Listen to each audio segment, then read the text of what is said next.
Hi, I'm Ed. Welcome to Common Sense. And I'm John. How you doing, Ed? I'm good, John. Yourself? I am doing fine. I'm looking forward to this conversation today. I think this is a fascinating topic. Yeah. So to give people a background, we both read a lot, and you probably read more than I do, but I'm really trying to pick that up again. One of the books you recommended to me that I read recently and I really enjoyed was Subscribed by Tien Zhu, who is the CEO and co-founder of Zuora, which, if you're not familiar with them, is a SaaS company that enables subscription services, which is a hot topic right now. And the premise of the book is that nearly all companies at some time will transform over, at least partially, to a subscription service model. And their thinking is that that's not going to be in the far distant future. So I think it's fair to say that there's a lot of that going on right now all around us, and not just in the consumer space. But that begs the question, what does this have to do with B2B companies, especially in the industrial and manufacturing space? So what are you thinking about that these days? Well, first, I think the book is a fascinating example of content marketing for demand creation. And I think it almost would merit another discussion about it in that regard. Here's a company that's trying to sell subscription billing and management to companies that don't think they have any subscription business to do. The guy has written a book that lays out a roadmap for them. In essence, I mean, I'm sure he'd be happy to sell a bunch of books, but it's mostly to create new customers for his business. And that's, a perfect content marketing case study. But of course, subscription services aren't new. I mean, many of us have subscribed and continue to subscribe for news outlets. Not all of it's free. If you read the New York Times or Wall Street Journal, you probably get inside the paywall. And they've been charging 120 years, whether it's a penny for the paper from the shoe shine guy or through a more formal subscription. People have been expecting to pay for it on a consistent basis, and there's benefits to subscribing. Of course, it's more digital now, but that doesn't change the fundamental model of it. Many of us, you and I probably each made that mistake or made that decision at different times to subscribe for, the penny for the 10 albums or whatever. And, it was going to be cancel at any time and you get 3 a month or whatever the deal was. And that thing just kept running forever and ever and ever. And you couldn't figure out how to actually cancel it. And in the industrial space, there have been maintenance contracts for years. Now, and that may not be a great subscription model because one party bets on delivering less service than they're getting paid for. The other bets on consuming more than they're paying for. But it's a perfect example of subscription in the industrial space. And, we talk about this. We have been talking about this for a while. We covered this in our book, Common Sense Revenue Growth, that was recently published. Yeah. That change in this kind of groundswell or growing demand for subscriptions is driven, like so many of these things, by changing buyer expectations, changing buyer behaviors. And that's really the crux of it. Plus, at the same time, there is, because of technology, a whole new layer of data and insights that can be collected and are available and can be monetized in different ways. So there's now new stuff, even from traditional industries, to create subscriptions around. I'm sure you've got some examples of that to talk about too. Yeah, there's some really interesting ones in the book. There's the obvious choices that we're familiar with, but nowadays it's really starting to spread, and you can see it going out into some industries where you really wouldn't expect it. So starting with kind of the familiar ones, we have media companies. Most of those are digital now, and think Netflix or HBO.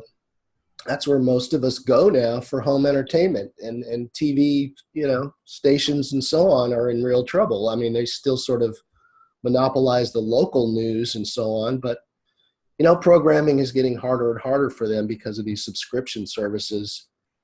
In fact, Netflix, they recently announced adding over 7.4 million streaming subscribers in a single quarter with that 43% increase year-over-year revenue. So that's pretty impressive growth right there. And that's also why they can make more investment in new content, new shows that other networks can't afford to do. Yeah, they don't just pocket the profits. They really roll them back into content, and they're really starting to benefit from that. But then some other industries that are kind of interesting and different, in the automobile industry, you can subscribe to, for example, Hyundai's new hybrid car, the Ioniq, for $275 a month. You just pick your car online, choose a plan, 24 or 36-month plan, select your upgrades, place your order, and then just pick up your car. So there's no salesman, there's no loan, there's no haggling. And, some of the higher end companies like Porsche, they offer even to pay for insurance, tax, and registration. So, while these can be a bit expensive, you get everything you want completely hassle-free. And that's different from leasing, because it's an all-inclusive service with everything included. And you can change your car whenever you want. So it's really kind of an interesting model. And then moving to another one we're getting more familiar with is ride sharing. And I don't know, many cities now have Zipcar, where you can subscribe to the service. You just pick up a car whenever you need one, and then just when you're done, you park it back in a designated Zipcar spot. So that's really great for city dwellers who really, only need a car intermittently and don't want to pay for the big expense of buying or leasing a car.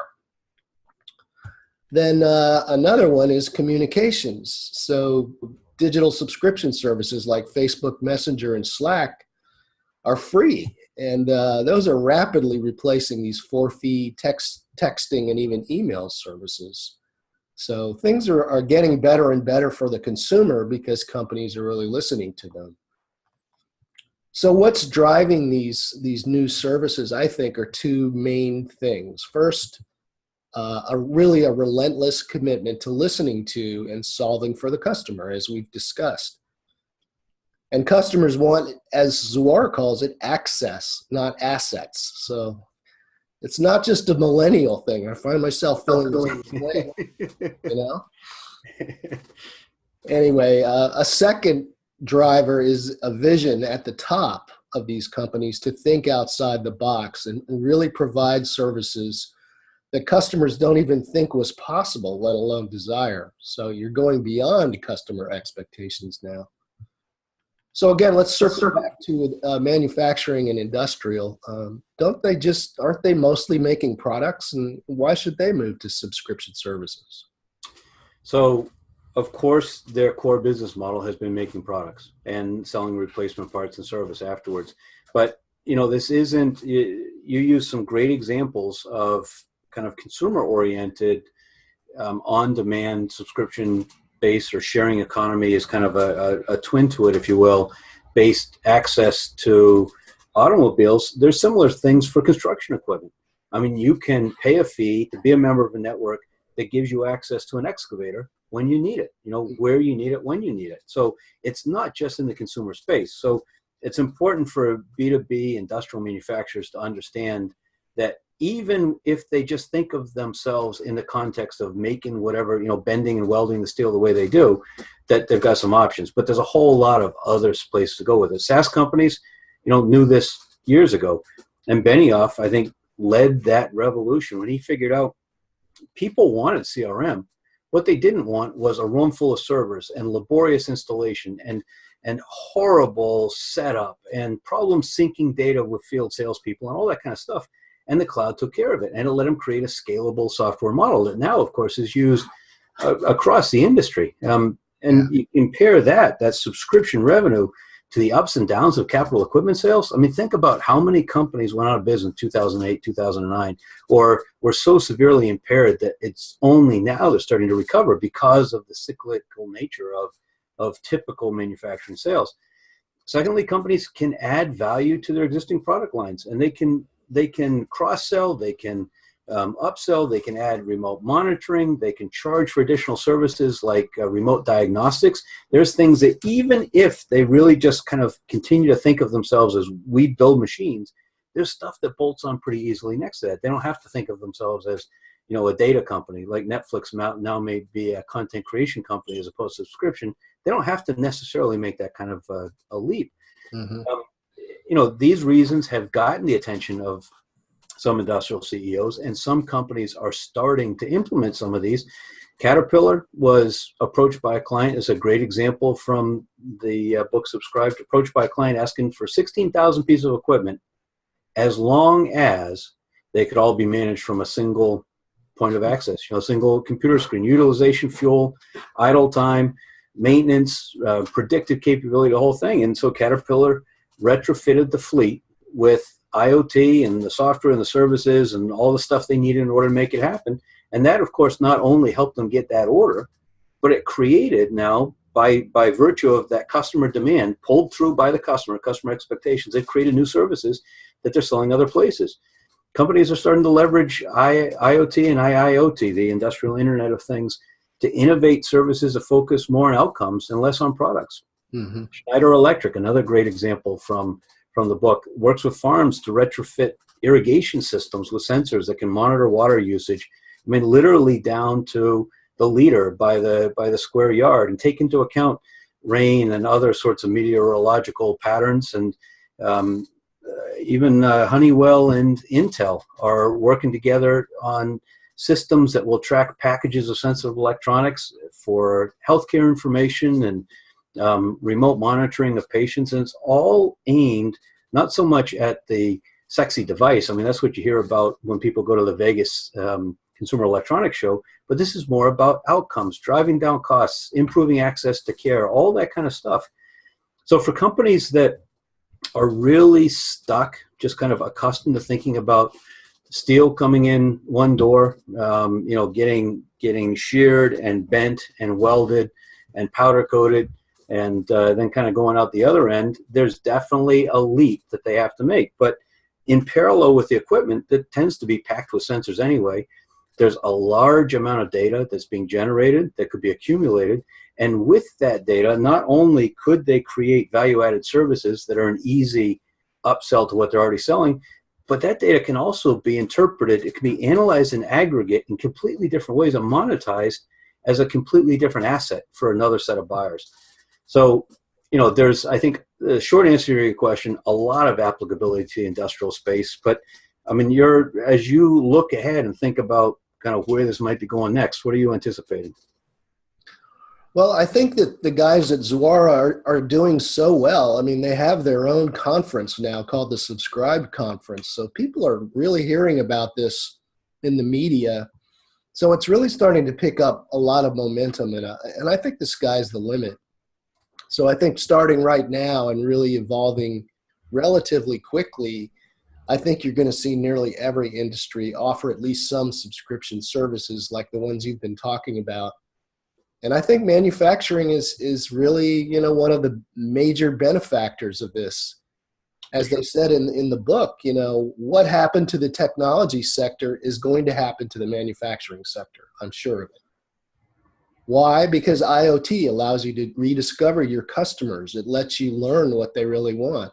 Right. So technology is a driver, but it's a driver because it's helping you discover your customers. And that's what we've been saying here all along and in our book, that solving for your customers is really the way to not only avoid disruption, but to ride the wave to that, pie in the sky. And I think, one of the things that maybe a caveat here is as a manufacturer, you might be a little intimidated by all this. There's a lot going on and it's happening in a hurry. But you don't necessarily need to start like Caterpillar did and, reinvent the whole system, with IoT and things like that. You can start relatively small within a space that you're more accustomed to. Maybe set up a concierge program for a monthly fee for priority services, as you mentioned, free shipping on parts, and access to a hot swap loaner. So that'd be a relatively simple way to get started. And then, I think again, the sky's the limit. You can think of, it's really only limited by your imagination. So I think a lot of imaginative CEOs and other executives are really going to take advantage of this opportunity. So that's our brief view of the subscription economy. If you want to learn more about it, get yourself a copy of Subscribed. And while you're at it or at Amazon getting your copy, go ahead and get a copy of Common Sense Revenue Growth. Get a couple, give them as gifts. Yeah, right. Give it to your friends. Or just head down to commonsenserevenuegrowth.com.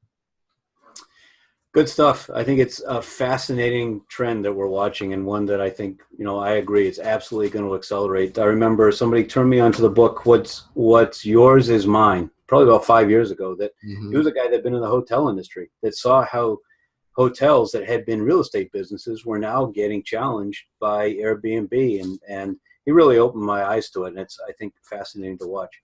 So appreciate everyone joining us today for this discussion. I'm Ed. And I'm John, and together we're Common Sense. See you next time.